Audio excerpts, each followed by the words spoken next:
أعوذ بالله من الشيطان الرجيم بسم الله الرحمن الرحيم توبوا إلى الله توبة نصوحا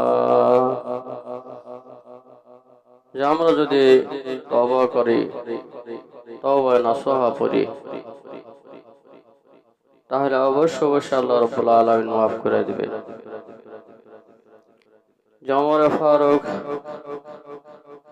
রাদিয়াল্লাহু তাআলা আনহু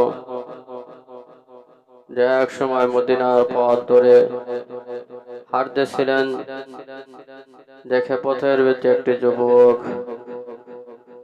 অঝরে নয়নে কাঁদিতেছে। ওমর ফারুক বললেন, হে যুবক, তুমি কেন কান্না করিতেছ? তুমি তো সুন্দর চেহারার অধিকারী। যুবকের কোনো আওয়াজ আসে না। আবার ওমর ফারুক বলিতেছে, হে যুবক, কেন কান্দ? এইভাবে যুবককে ওমর ফারুক আরো ধমক দিয়ে বলিতেছে, হে যুবক, কেন এত কান্দন করিতেছ?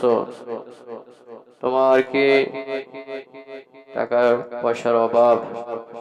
তোমার কি সম্পদের অভাব? তোমার কি ঘর বাড়ির অভাব রয়েছে? তাহলে আমি ওমর ফারুকের কাছে বলো, তাহলে আমি ব্যবস্থা করব। এই যুবক ওমর ফারুককে ডাক দিয়া বলে, হে ওমর ফারুক রাদিয়াল্লাহু তাআলা আনহু, আমার টাকা পয়সার কোনো অভাব নাই, ধন সম্পদের কোনো অভাব নাই। আমার একটা অভাব রয়েছে, সে অভাব তুমি ওমরের কাছে বলি, আমি যদি তোমার কাছে বলি তাহলে তুমি কি পারবা সেই অভাবটা পুরা করার জন্য? সেই অভাব হইল যে আল্লাহ রাব্বুল আলামিনের জমিন থেকে আকাশ পর্যন্ত এত গুনাহ আমি করেছি তার বলার মতো নয়। সেই গুনাহ কি তুমি মাফ করতে পারবা? তখন হযরত ওমর ফারুক আশ্চর্য হয়ে গেছে। তখন হযরত ওমর ফারুক ওই যুবককে হুজুর সাল্লাল্লাহু আলাইহি ওয়াসাল্লামের কাছে নিয়ে আসলেন। হুজুর সাল্লাল্লাহু আলাইহি ওয়াসাল্লামের কাছে যে যুবক আরো কান্দা বাড়িয়ে দিছে, আরো ক্রন্দন করিতেছে। যুবক কে হুজুর সাল্লাল্লাহু আলাইহি ওয়াসাল্লাম জিজ্ঞাসা করলে, হে যুবক, তুমি কাঁদো কেন? যুবক কান্না সুরে বলিতেছে, ইয়া রাসূলুল্লাহ, ইয়া হাবিবাল্লাহ, আমি এমন গুনাহ করেছি, সেই গুনাহ কি আল্লাহ রাব্বুল আলামিন আমাকে ক্ষমা করবে? রাসূল সাল্লাল্লাহু আলাইহি ওয়াসাল্লাম, কি গুনাহ করেছো?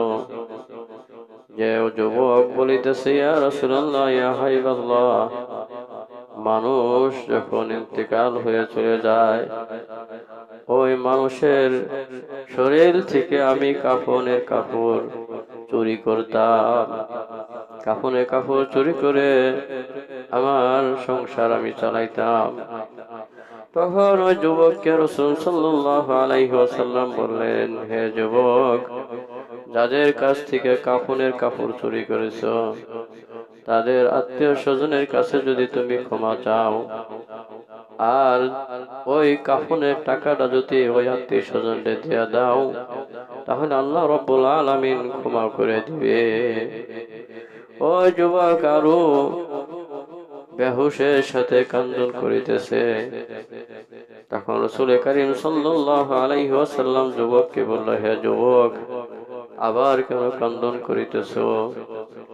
যুবক কান্না ভাষায় বলিতেছে, ইয়া রাসূলুল্লাহ, ইয়া হাবিবাল্লাহ, মদিনার ভিতরে সুন্দর যুবতী মহিলা এই দিনের বেলায় দাফন করেছে, দাফন করে আত্মীয় স্বজনরা চলে আসছে।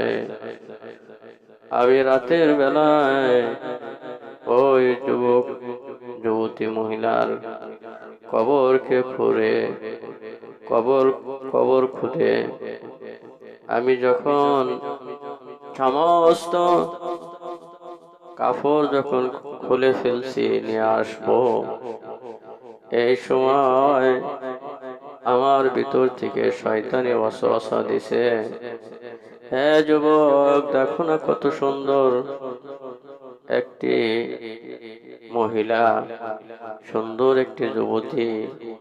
এখন তুমি যদি পারো, এখন তুমি ইচ্ছা করলে ওই যুবতীর সাথে জিনায় লিপ্ত হইতে পারো, তোমার খাহেশ মিটাইতে পারো। ইয়া রাসূলুল্লাহ, ইয়া হাবিবাল্লাহ, শয়তানের দুকায় পড়িয়া আমি ওই জিনার ভিতরে লিপ্ত হয়ে গেলাম। লিপ্ত হওয়ার পর আমি যখন উঠে চলে আসব, তখন ওই লাশ আমাকে ডাক দিয়ে বলিতেছে, হে যুবক, এই কবরে আমাকে অসহায় পেয়ে তুমি কি সর্বনাশটা করলা? আমি আল্লাহর কাছে কি জবাব দিব? আমি তো দুনিয়াতে থাকা অবস্থায় আল্লাহকে ভয় করতাম, রসুলের অনুসরণ করতাম, তুমি আজ আমার কবরে এসে কি ঘটনা তুমি ঘটাইলা? এই কথা বলার সাথে সাথে ইয়া রাসূলুল্লাহ, ইয়া হাবিবাল্লাহ, আমি কবর থেকে যখন বের হয়ে আসছি, তখন আমি উঠলে বসতে পারি না, বসলে উঠতে পারি না, সারা শরীরটা যেন আমার কাঁপুনি চলে গেছে, সারা শরীরটা যেন আমার জ্বালা যন্ত্রণা হয়ে গেছে। কি করলাম, হায় আফসোস। এই কথা শোনার পরে রাসূল কারীম সাল্লাল্লাহু আলাইহি ওয়াসাল্লাম বসা অবস্থায় হঠাৎ করে দাঁড়িয়ে যুবককে বলিতেছে, হে যুবক, আমার দরবার থেকে, আমার এখান থেকে, আমার চোখের সামনে থেকে তুমি চলে যাও, আমার চোখের সামনে থেকে চলে যাও। এই কথা যখন রাসূল কারীম সাল্লাল্লাহু আলাইহি ওয়াসাল্লাম ওই যুবককে বলছে, ওই যুবক সরাসরি পাহাড়ের উপরে চলে গেছে, বাড়িতে যায় নাই, তার আত্মীয় স্বজনের কাছে যায় নাই, সরাসরি পাহাড়ের উপরে যেয়ে একাধারে 40 দিন পর্যন্ত চোখের পানি শেষ করে ফেলেছে, চোখে আর পানি আসতেছে না। যুবক হুঁশ হারিয়ে গেছে। আল্লাহ রাব্বুল আলামিনের কাছে এমন ভাবে কাকুতি মিনতি করিতেছে, আল্লাহ, আমি ভুল করে ফেলেছি, আমাকে মাফ করে দাও, মাফ করে দাও। তখন আল্লাহ রাব্বুল আলামিন রাসূল কারীম সাল্লাল্লাহু আলাইহি ওয়াসাল্লামের কাছে ফেরেশতা পাঠিয়ে দিয়েছে, ইয়া রাসূলুল্লাহ, ইয়া হাবিবাল্লাহ, জিবরাইল আলাইহিস সালাম এসে বলিতেছে, ইয়া রাসূলুল্লাহ, আপনার নিকটে যে কয়েকদিন আগে একটি যুবক এসেছিল, যুবক কই আছে আপনি কি জানেন? তখন রাসূল কারীম সাল্লাল্লাহু আলাইহি ওয়াসাল্লাম বললেন, না, যুবক কই আছে আমি তো জানি না। তখন জিবরাইল আলাইহিস সালাম রাসূল সাল্লাল্লাহু আলাইহি ওয়াসাল্লামকে 3টি প্রশ্ন করেছিলেন, ইয়া রাসূলুল্লাহ, ইয়া হাবিবাল্লাহ, রিজিকের মালিক কে? রাসূল সাল্লাল্লাহু আলাইহি ওয়াসাল্লাম বলেন, আল্লাহ। মরণ দেওয়ার মালিক কে? আল্লাহ। গুনাহ ক্ষমা করার মালিক কে? আল্লাহ। রাসূল সাল্লাল্লাহু আলাইহি ওয়াসাল্লামকে শুনিয়ে দিলেন, ইয়া রাসূলুল্লাহ, ইয়া হাবিবাল্লাহ, ওই যুবকের এত কান্না,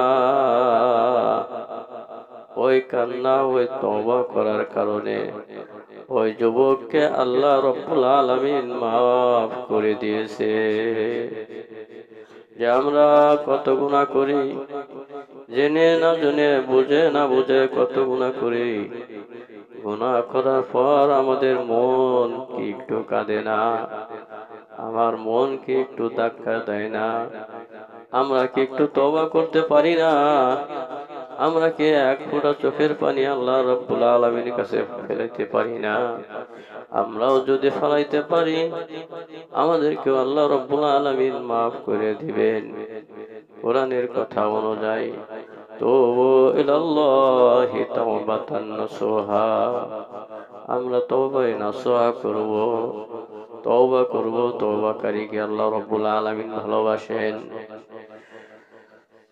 যে তওবায়ে নাসুহা যদি আমরা করি, যে গুনাহ থেকে তওবা করিতেছি সেই গুনাহ দিকে না যাওয়া, সেই গুনাহ না করা, যেভাবে যদি আমরা তওবা করতে পারি রে যুবক, অবশ্যই আমাদের তওবা কবুল ও মঞ্জুর করবেন আল্লাহ।